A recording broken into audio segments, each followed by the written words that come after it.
all for being with us for our briefing meeting this afternoon. We're ready to get started. Commissioners, are there any questions about any items on the agenda for the 5 o'clock meeting? Commissioner, I will ask to add an item to the agenda later for the 5 o'clock meeting.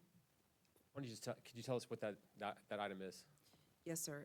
If you recall, during our budget process, we added a 1-cent tax increase for schools, and it was contingent on the state budget passing. So now that state budget has passed, I would love to bring forward that item with the board to add that appropriation and budget amendment to award those monies to the schools.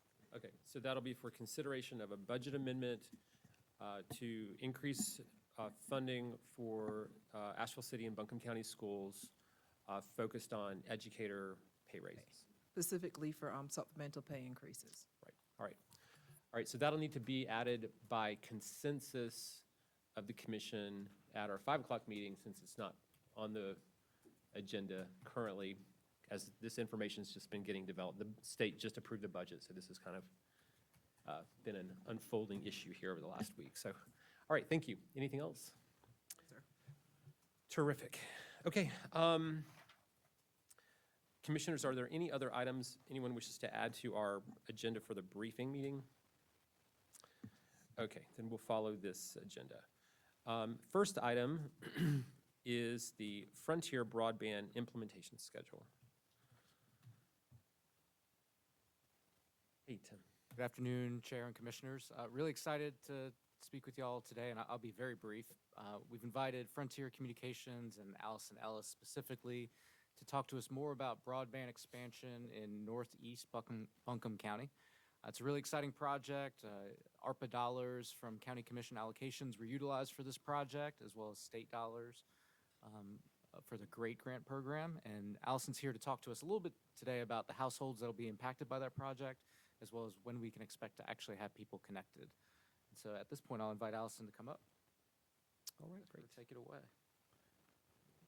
Great, thank you so much. Good afternoon, afternoon. Chair and Commissioners. Thank you for inviting me here today. So I'm Allison Ellis. I'm SVP of Business Development for Frontier, and I'm responsible for community outreach, public-private partnerships of exactly the type that we have forged with Buncombe County and very successfully secured a state grant for.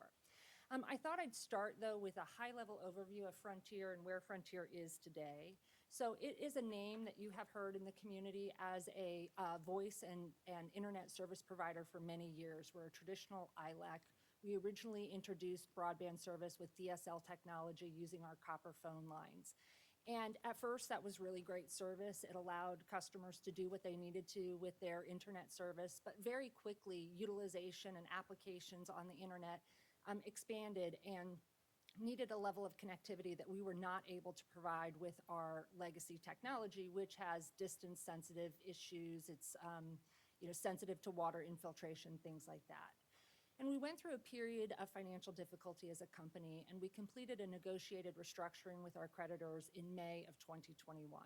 This was a very positive thing for Frontier because we eliminated $10 billion worth of debt, and we emerged as an entirely new company with a new board of directors and a new senior leadership team. We also emerged with a very clear vision for the company, which is what we call Building Gigabit America. This is our initiative to deploy fiber to the premises to as many locations in our footprint as quickly as possible, and we actually made a public commitment to pass 10 million locations by the end of 2025. We started that in 2021. We're already more than 50% past our goal.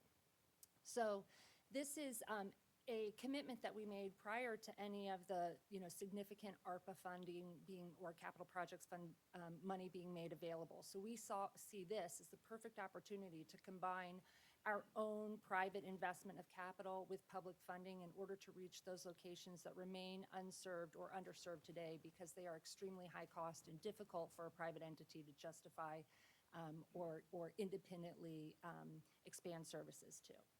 In terms of where the company is at this point, we are very good, in very good financial shape.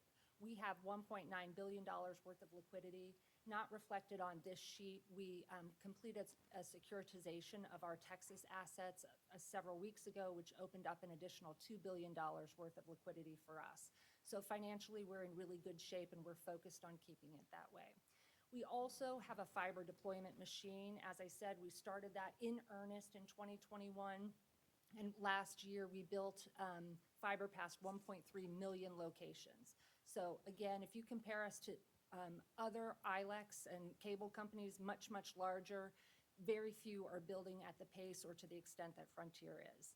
We also have introduced a lot of features to improve the quality of service and the customer experience for our customers.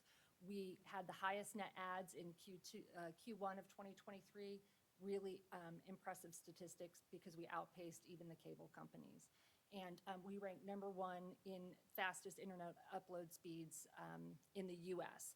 Upload speeds are extremely important. It's one of the key benefits of fiber, that you get a super fast download speed and a super fast upload speed. That's what enables those really interactive applications like WebEx, Zoom, Teams, telehealth services, and other interactive applications. I know that you've heard about fiber and the benefits of fiber. The only thing that I wanted to say on this is two things. One, we are constantly delivering the highest speeds that we can. We were the first company in the nation to offer 2 gigabit symmetrical service to consumers. We followed that on very quickly with 5 gigabit symmetrical service.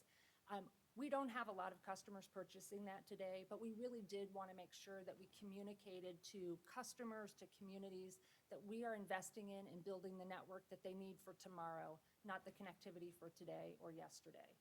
The other thing, and this is particularly important in communities like Buncombe, it is fiber networks have a much higher level of reliability. And if you look at our network, across our network, we have a 99.97% reliability. It is a passive technology. It's not subject to commercial power interruption in the way that DSL technology is. It's not distance sensitive, so it doesn't matter if you're far from our central office, you're still going to get the best possible speeds that you can. Obviously, a lot of good benefits from fiber, which I know you know. I wanted to just highlight really quick our pricing structure. So we do price our products on a national level, so that even if you are in a community where you don't have a competitor, you're actually getting the benefit of competition, because this price is set based on, where we are competing head-to-head and very tenaciously with our cable cable competitors.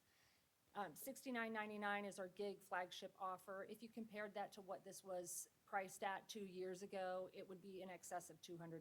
It's just a reflection that we're really trying to be extremely competitive in the market to win customers and deliver value. We also participate in the ACP program, which is a federal program that helps low-income families and consumers afford internet service. You have to income qualify, but the income qualification standard is quite generous. About 40% of the population qualify for that. I mention that because it's very helpful to promote that anytime you can, because it is an undersubscribed program, and we offer the 100 over 100 tier for free with that program.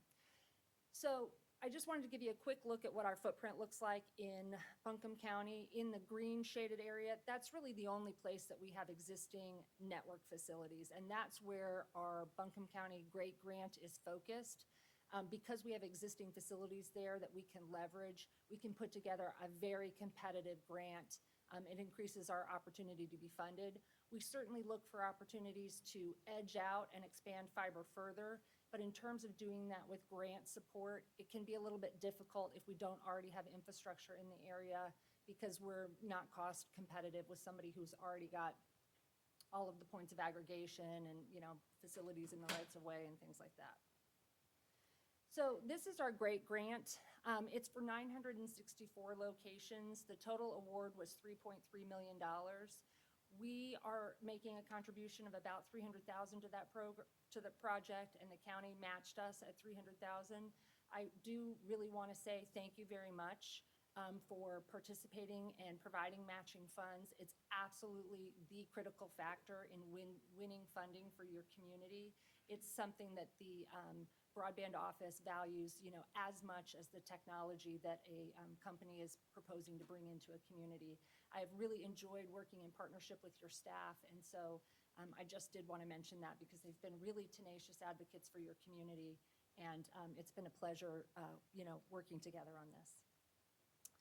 So in terms of project timeline, I did also want to give a sense of where we are in the project timeline. So there is a very long lag between when the broadband office announces an award and when it actually becomes an official award, which I'm sure you all are familiar with. They make an announcement. It takes several months for us to reach, get all of the required contracts and grant agreements executed. And in this instance, we had to have a three-party agreement between Buncombe County, Frontier, and the state.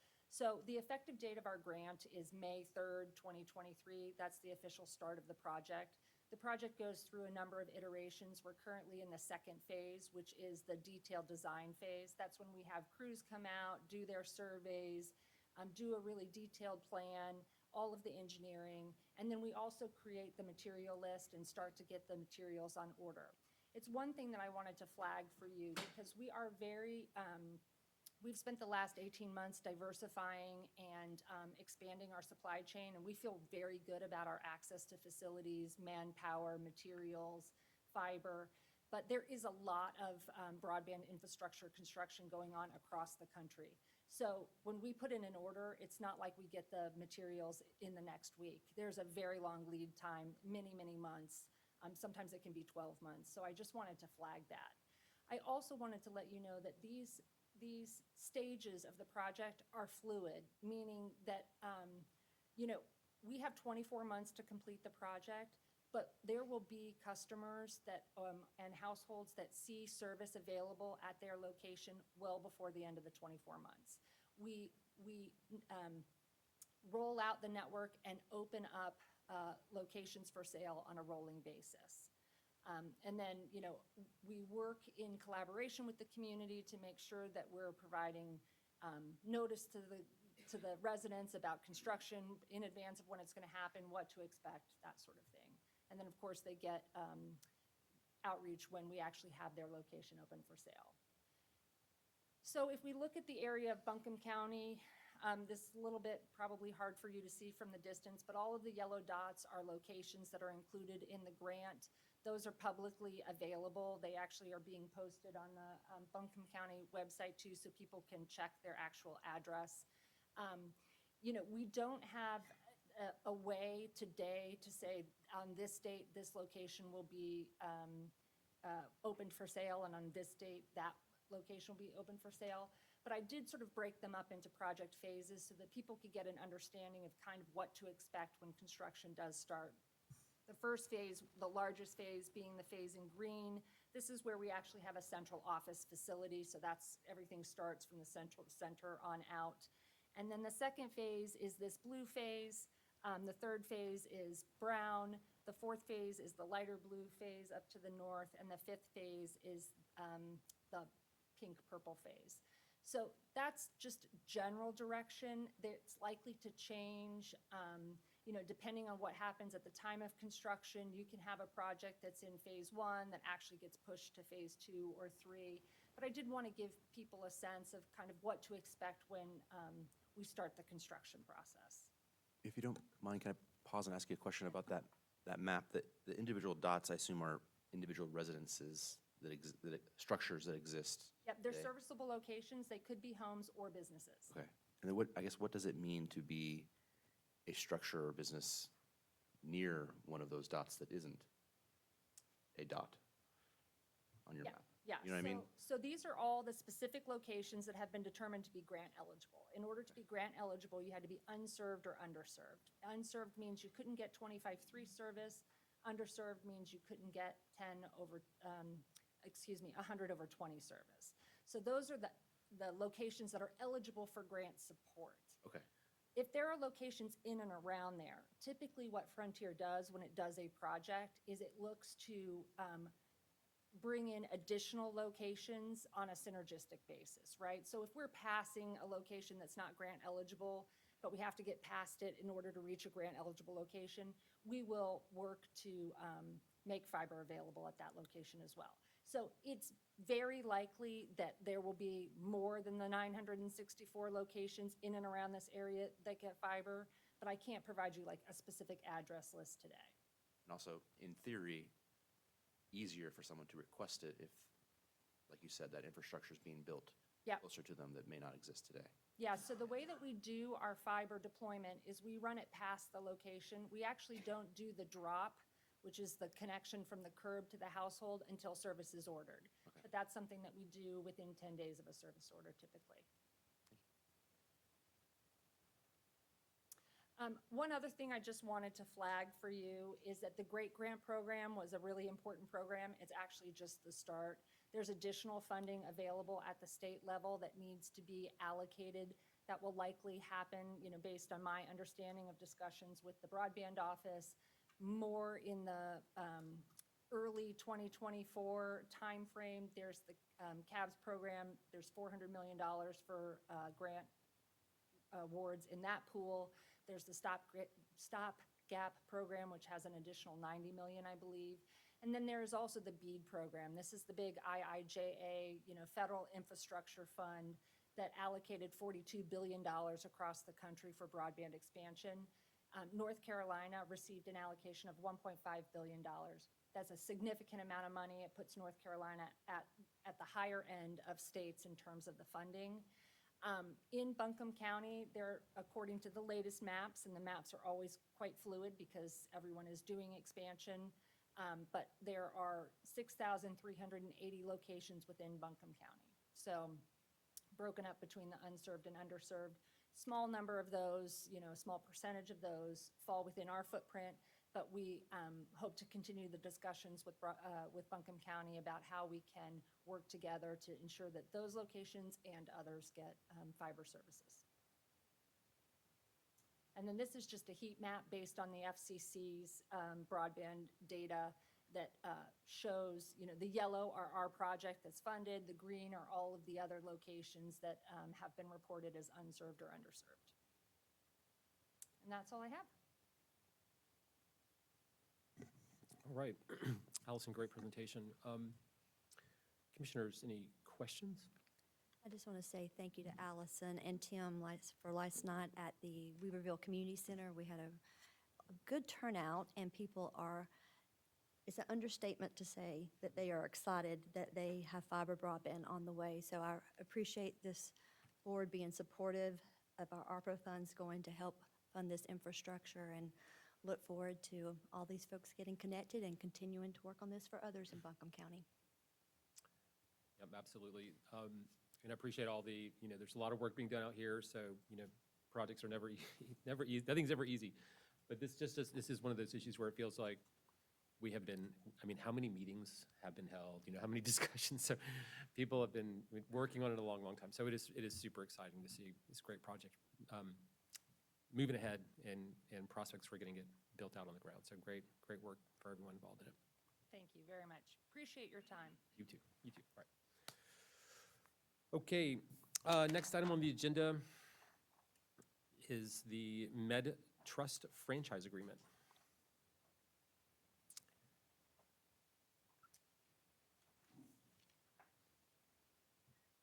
Good afternoon. Commissioners. The county received an application from an organization doing business as MedTrust to operate an ambulance service here in Buncombe County. So North Carolina General Statutes 153A-250 authorizes counties to regulate ambulance services by granting franchises, such as the one being requested here. Now, pursuant to that statute, Buncombe County enacted Municipal Code 22-41, which has two primary requirements for ambulance services. First, that the vehicles and staff are properly permitted by the North Carolina Office of Emergency Services, and second, that the county grants a franchise. Municipal Code 22-42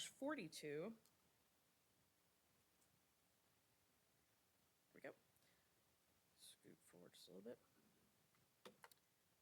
Establishes the application criteria, which I'm going to go through pretty briefly right now. First of all, the applicant must provide the name and address, which shall be the owner of the entity. In this particular case, we received an application from MedTrust Holdings Incorporated. That was actually and is a South Carolina corporation. So they established a wholly owned subsidiary called MMT North Carolina in Delaware. That corporation now has a certificate of authority to operate in North Carolina. And this is a screenshot from the Secretary of State's office evidencing that fact. Second, the company must provide the trade or fictitious names under which they intend to do business.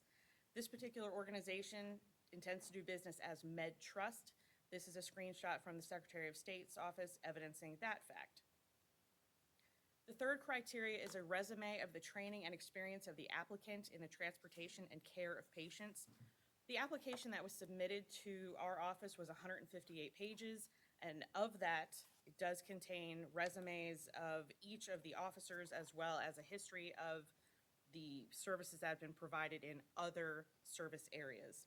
I'm going to come back to 4 and 5 and go to 6 and 7, audited financial statements. We did receive those. We also received a description of the applicant's capability to provide 24-hour coverage 7 days a week, official criminal records from the partners and any officers. Finally, received a statement that the applicant will not discriminate. All that's contained in the application, which I have uploaded.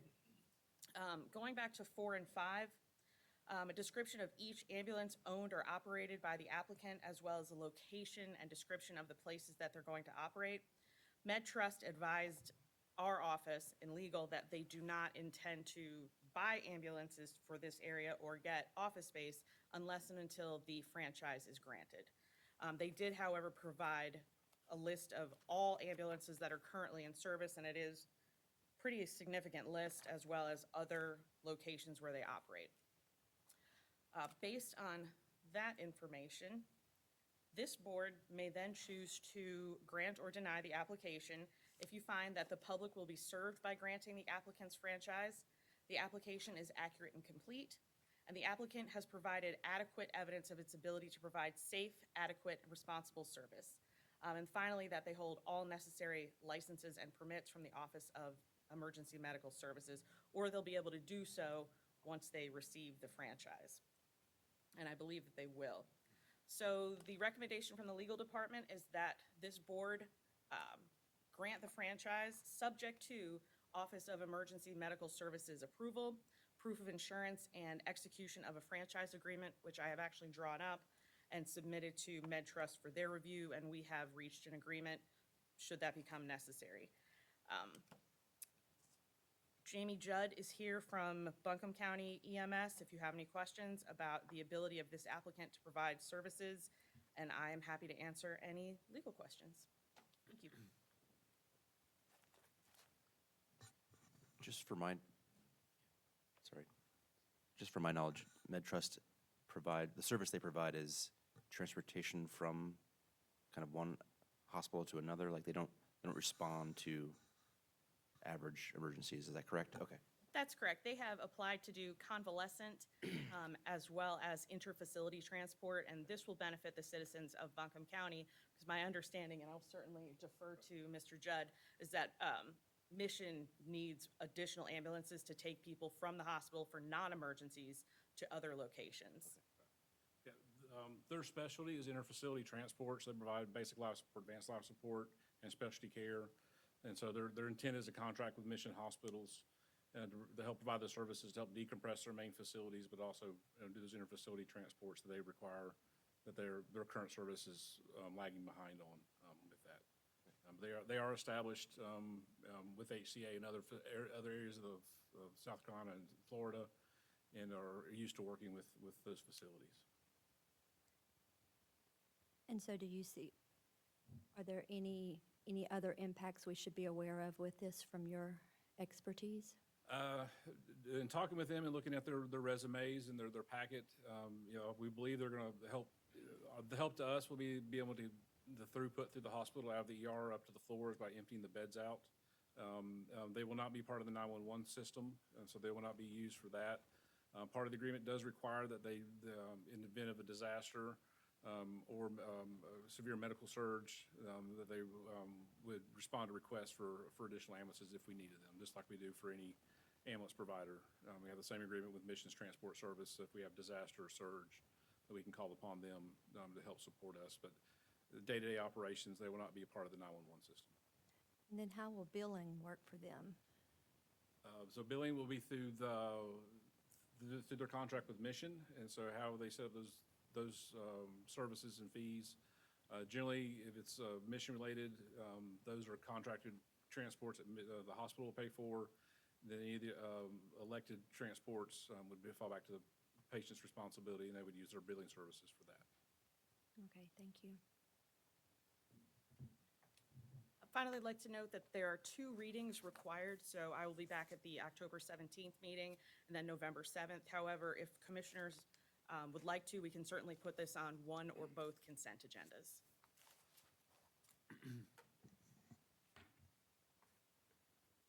I'm comfortable with being on the consent agenda. Excellent.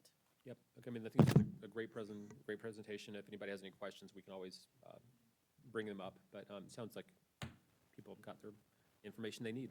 So thank you. Thank you, commissioners. All right, great. All right. Next up is Barnardsville flood mitigation.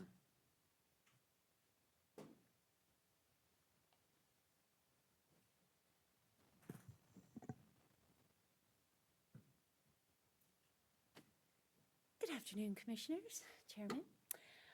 Today we're here to talk about a project that we've have scheduled for Barnardsville. It's a stream restoration.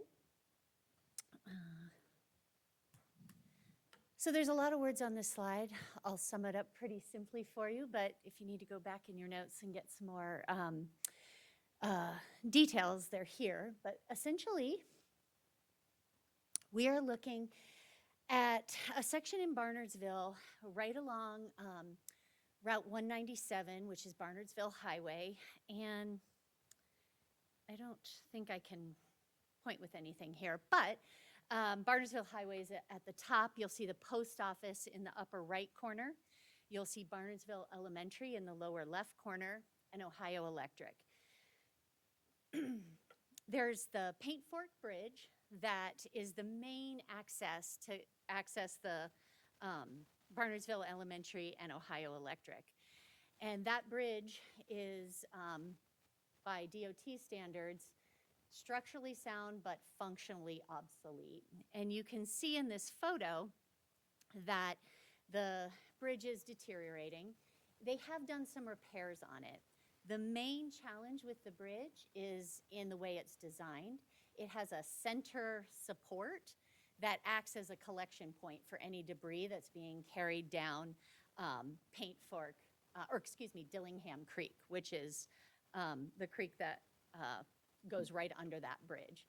And so there is an agreement that we could improve the flow by realigning the bridge. So that's one challenge that we have. And the second challenge is the culvert that runs under 197, which is Barnardsville Highway. That culvert, as you can see in the picture, is significantly blocked and regularly blocked. So when that gets blocked and when the bridge backs up with debris, we have flooding all in that area. And so it was exacerbated from Tropical Storm Fred. And so we've reached out and we have, the legislature said, yep, we understand this is a problem and we're going to work with you to bring some relief and to mitigate the flood challenge. So just to give you a sense, on the left-hand side, you'll see what Dillingham Creek looked like in 2006. There's the creek. And we just did a flyover in 2023, and you can see how much the creek has moved. And so what we need to do is bring that creek back into its channel and create some flood storage there through a stream restoration. If we can both restore the stream and hopefully at the same time or very soon after realign the bridge with a new bridge, we should be able to significantly improve the flood issues in, at this intersection. So what are we proposing to do? Again, a lot of words. The simple response is work, with our engineering firms and our staff to restore the creek. And then secondly, to work with NCDOT to build a new bridge. So NCDOT has said, yep, we get it, and we're interested in helping you. It's a money issue right now, right? We have to go and find the funds. So speaking of the funds, here's the breakdown. You can see the first state appropriation, the $2.75 million. That is what we received from the legislature from ARPA funding. We have made it all the way through the application process, and that is now ready to be awarded to the county. Thankfully, we also received a second appropriation, thanks to your good work, for $2.831 million. We're still learning what that's going to take to bring it in-house. I'm sure there will be some sort of application period as well. And as soon as we have that information, we'll complete the application. We have a third funding source from the Land and Water Fund that will help us with all of the logistics that need to happen to restore this, this area of Barnersville. And that we are currently, we've been awarded the money, but we're still in the contracting process. And then the final is we may not need more money from DOT. DOT is currently actively pursuing grant opportunities to build the bridge. So we feel confident we're going to get there. The good news, it's both good news and a hurry up. The first funding is ARPA funding, and as you well know, we need to have that contracted by December of next year, and then we have till December of 2026 to actually get the project done. And because we're working in the floodplain, we will have floodplain, we'll have no-rise permits. We may even need letters of map revision, which could take some time. So getting our engineers on board and getting this project design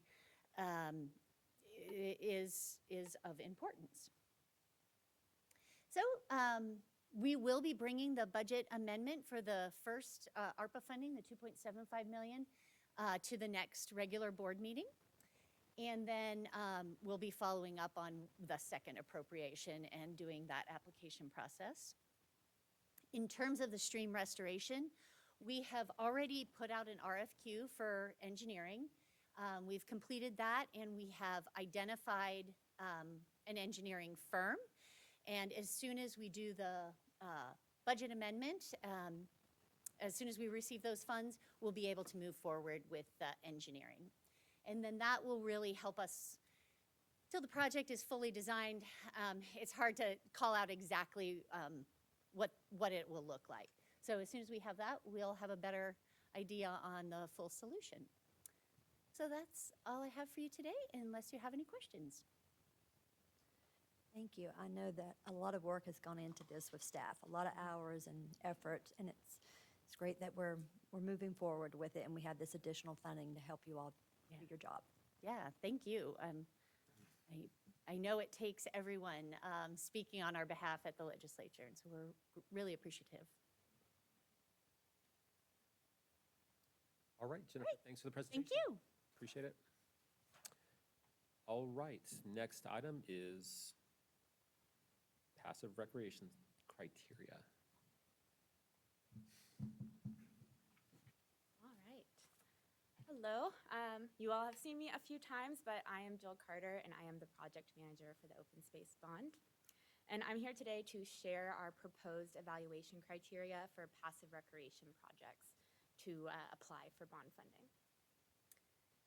As a quick update on where things stand with the bond itself, as you know, the bond funds greenways, conservation easements, and passive recreation land projects. The evaluation criteria for both greenways and conservation easements have both already been adopted, and this passive rec criteria is the last to come before this commission. We are also in the process of developing the application and guidelines for that passive recreation lands component, and this criteria, once finalized, will be added to that. Before I go into the criteria itself, I did want to make sure that we all had a shared understanding of what we mean by passive recreation lands. This is a fairly new project type for the county, and we have defined it as publicly accessible land, outdoor space, water bodies, and corridors where passive recreational activities place minimal stress on a site's resources in a designated area. So you can really think of these lands as a combination of conservation and outdoor recreation projects. The activities that take place place minimal stress on those natural resources. They're compatible with conservation efforts, and they require relatively minimal improvements, facilities, and maintenance. These activities can be thought of as kind of nature-based recreation, and they include things like hiking, biking, wildlife viewing, and so on. With that shared definition in mind, the staff first started this process by looking at examples of these projects in other communities, talking about the types of projects that we thought would be a good fit for Buncombe County, and what qualities make up a good project. We then went to our Passive Recreation Lands Subcommittee for their input and guidance, and then developed a list of initial draft criteria based on that feedback. We brought that criteria to the general community as well as community partners for their input and feedback, and then using that engagement process and the feedback we received from our subcommittee, we finally developed a refined list of criteria that we are now bringing through this approval process. In that public engagement process that I mentioned, we also had an online survey that we made available, and we had over 400 respondents to that survey. In the survey, we asked the community to rank that initial criteria based on order of priority, and you can see that ranking to the left here. Conservation and environmental impact really came out on top in that ranking, and that was echoed in the public and stakeholder meetings that we had as well. And then that was followed shortly by accessibility and feasibility. We also asked the community if there were additional criteria that they did not see in this list that they wanted us to consider. And the main recurring themes that came out of that were safety, wildlife protection, cleanliness, and maintenance. In addition to this community input, our subcommittee also had some feedback that they provided. Namely, they wanted us to focus on feasibility of projects. They wanted to see this process result in projects that could be done and open to the public in a timely and efficient manner.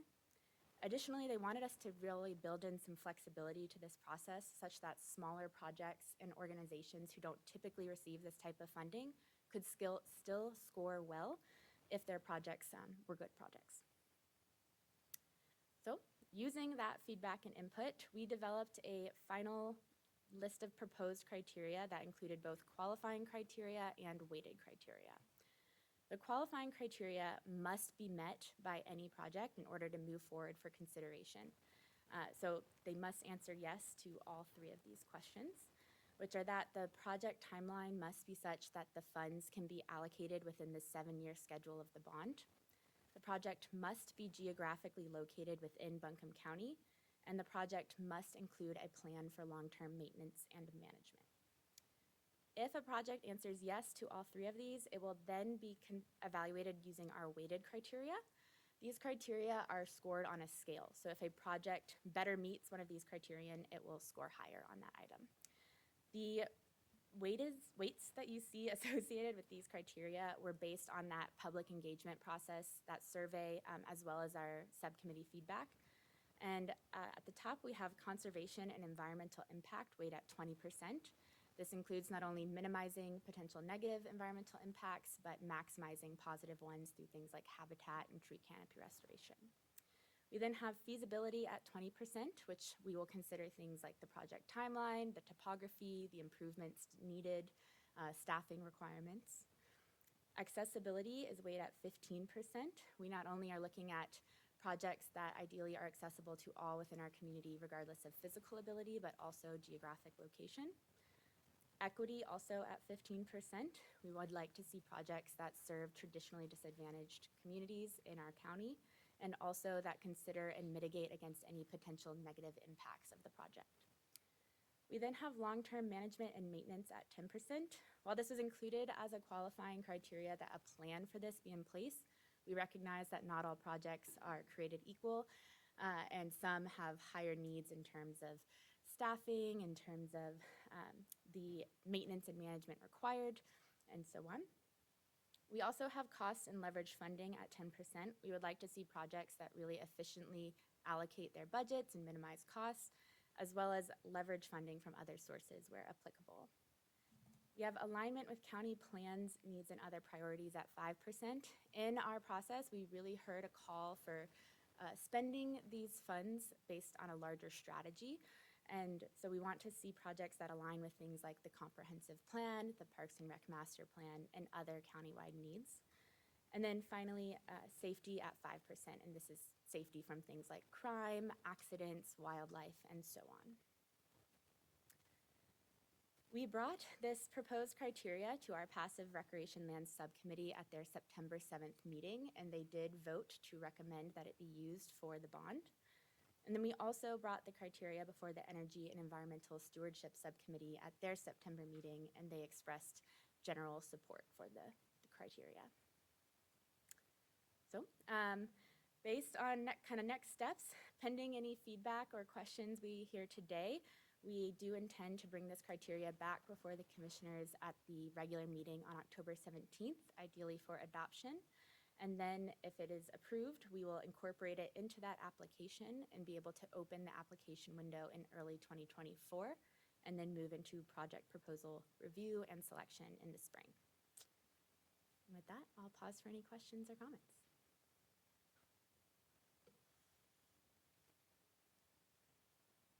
Thank you. I did attend one of your meetings, and there's definitely a lot of community interest in this. And so it'll be exciting to get the process opened up and start seeing what applications come forward. Agreed. Any other questions or thoughts on this item? Thank you. Okay, thank you so much. Appreciate it. Good job. All righty. Next item is Combined Recreation Master Plan with Greenways and Trails Master Plan.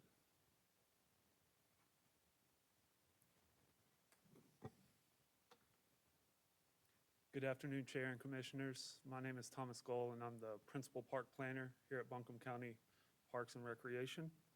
I'm here before you today to brief you on a budget amendment request that will come before you on the October 17th Commissioners meeting.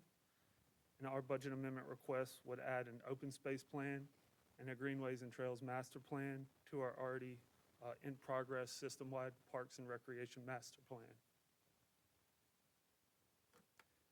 So to provide you with a little bit of background and context to this request, we are currently in the process of completing Buncombe County's first ever system-wide Parks and Recreation master plan.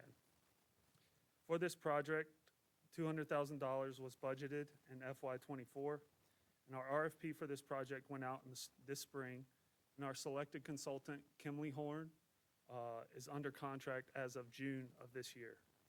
As we were starting the system-wide Parks and Recreation master plan, we had some concurrent events happening in the county that led us to the point of being here today requesting this budget amendment.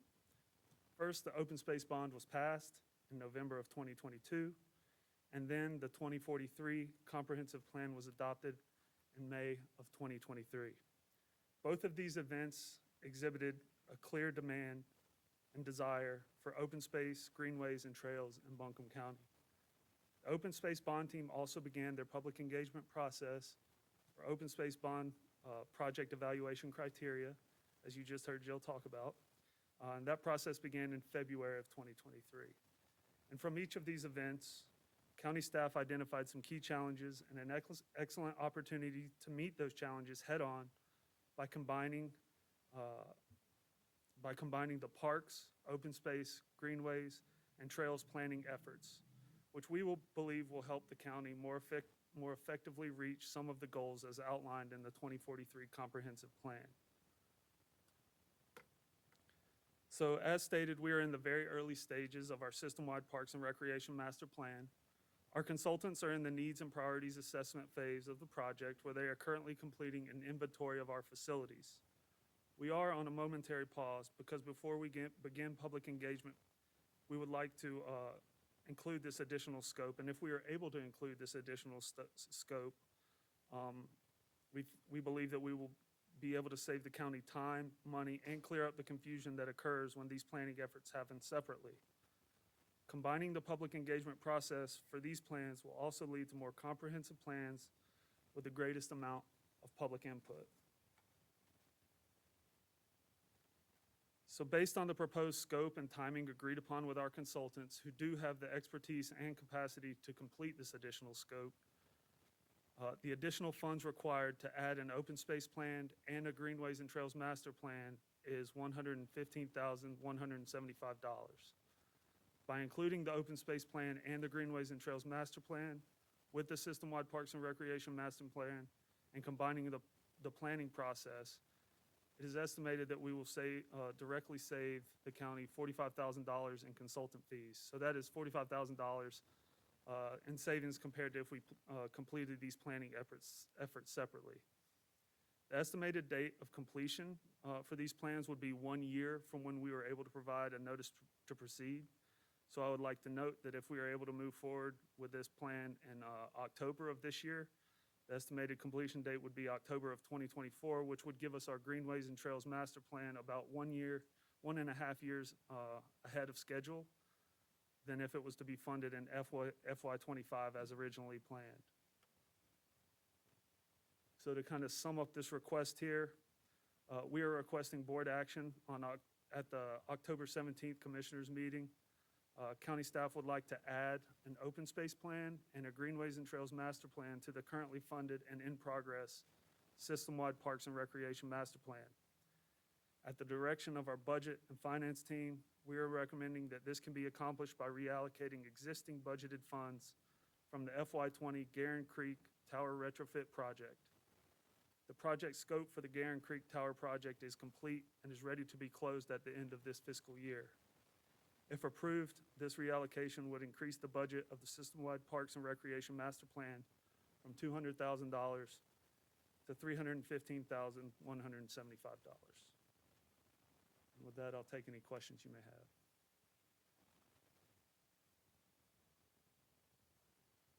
I'm excited to see all of them combining into one plan right now. I was recently out and somebody asked why we were waiting to do them individually. So this is really exciting to see that and to see the cost savings by combining the projects. Thanks, Thomas. Yep, thank you. Any questions? Discuss this in the Environment Climate Committee, and there's a little bit of plan fatigue, I guess, in the world, in the community, and in the building.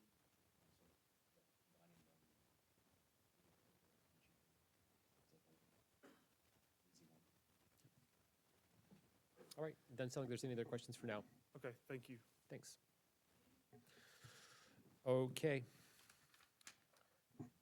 Woodfin Greenway.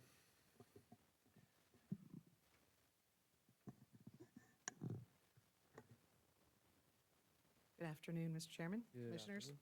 I just want to start off by saying, wow, how exciting. We have some really amazing, great projects that are going on in the county, and I'm super honored and privileged to be standing before you to talk to you about yet another one, the Woodfin Greenway and Blueway, also known as the WGB. So we're going to get that started off.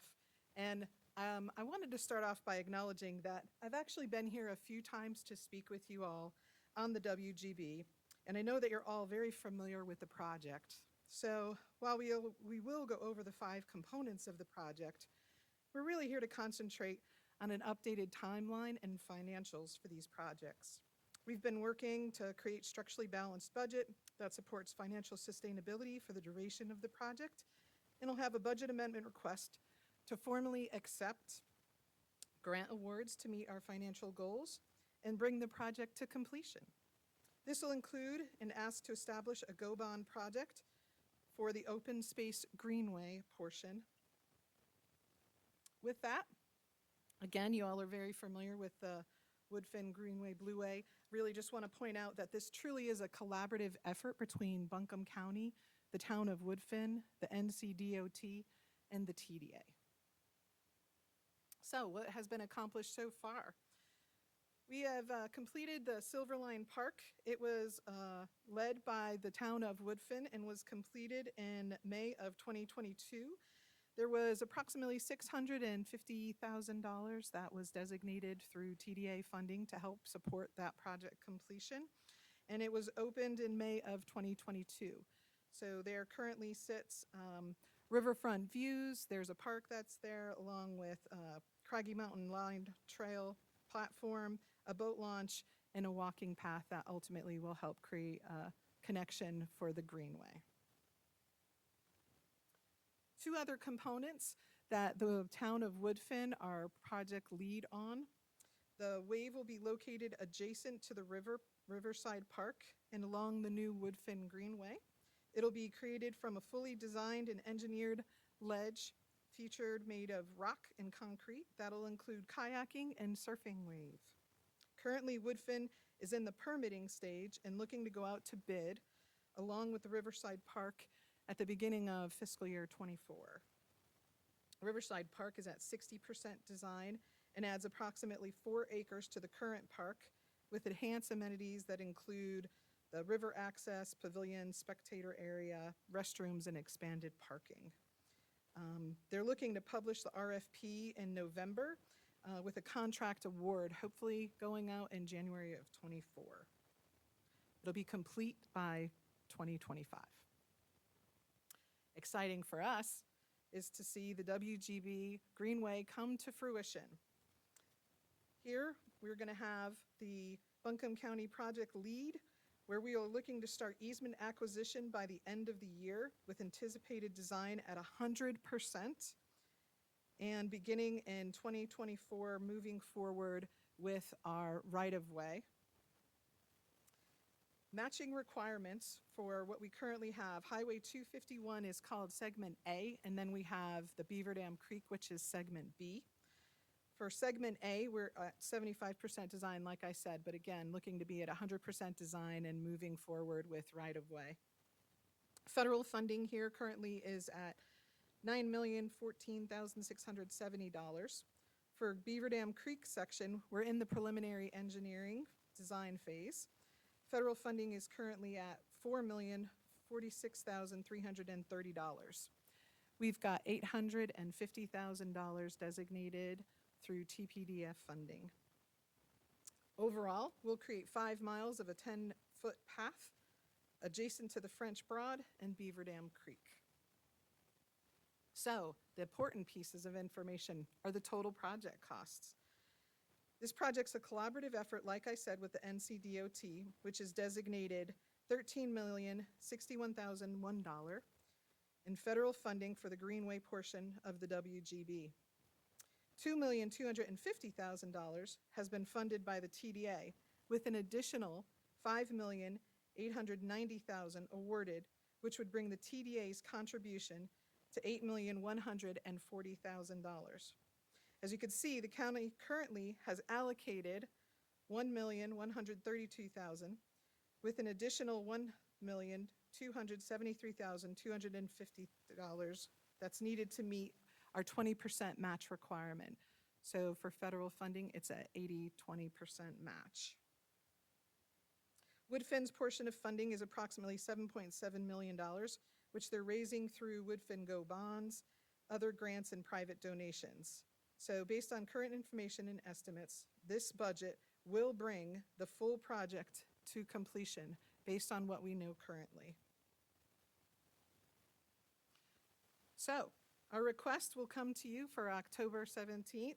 Board action to approve a budget amendment to allocate funds to cover the $13,061,001 in reimbursable federal funding, accept and allocate the $5,890,000 grant award from the TPDF for the WGB.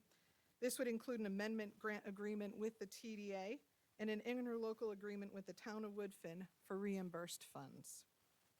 And lastly, we would be looked to establish a GO bond project from the Open Space Greenway Bond in the amount of $1,273,250 to fully fund the 20% required county match for federal funds. With that, I'll open it to any discussion, questions that you have. Well, thank you to staff for doing a great job on leveraging the funding. And also to all the partners that are working on this, because this type of project, it definitely takes a lot of partners coming to the table, and we appreciate everyone who's participating.